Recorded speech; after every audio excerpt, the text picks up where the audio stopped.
জনস্বাস্থ্য শিক্ষা একটা ক্ষেত্র এবং জনস্বাস্থ্য একটা ক্ষেত্র, এই দুটো ক্ষেত্র নিয়েই আমাদের একটা উপসমিতি, শিক্ষা জনস্বাস্থ্য উপসমিতি, একটা ঝালিয়ে দেওয়া। আপনারা সবই জানেন, বারবারই আমরা বললাম রাজ্য স্তর এবং জেলা স্তর থেকে পরিবেশ বান্ধব পরিবেশ তৈরি করতে হবে। অর্থাৎ ইকো ফ্রেন্ডলি যদি আমরা না তৈরি করতে পারি তাহলে কিন্তু আমরা এমন একটা সমস্যার মধ্যে আমরা ভবিষ্যৎ প্রজন্মকে রেখে যাব যেটা ভাবলে আমাদের আজকে উঠতে হবে। ওই ঘরটা ভরাট করার চেষ্টা করলো, ছোট ছেলে 100 টাকা খরচাই করেনি। বাবা যখন এসছে বাবাকে 95 টাকা ফেরত দিয়ে দিয়েছে।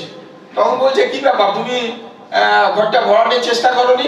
দেখুন, সঞ্চালক সাহেব প্রশ্ন করেছেন যে থাকতে পারবে, কিন্তু আমার গ্রাম পঞ্চায়েত, লোকাল গভর্নমেন্ট, আমার রাজ্য সরকার, স্টেট গভর্নমেন্ট, চিফ মিনিস্টার, মুখ্যমন্ত্রী হচ্ছে দায়িত্ব দিয়েছে দেখার জন্য, আপনাকে দায়িত্ব দিয়েছে দেখার জন্য, কারণ আপনি ওই এলাকার জনপ্রতিনিধি। সেই স্কুলের শিক্ষক মশাইরা ঠিক আপনার কাজ মনে করবেন, এইটা অন্যকে দিয়ে যত কম করাবেন সেটা আপনার পক্ষে ভালো।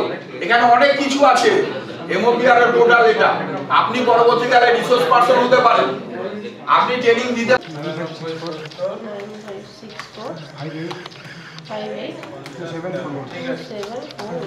এবার ওনাদের মোবাইল থেকে তুলে দাও।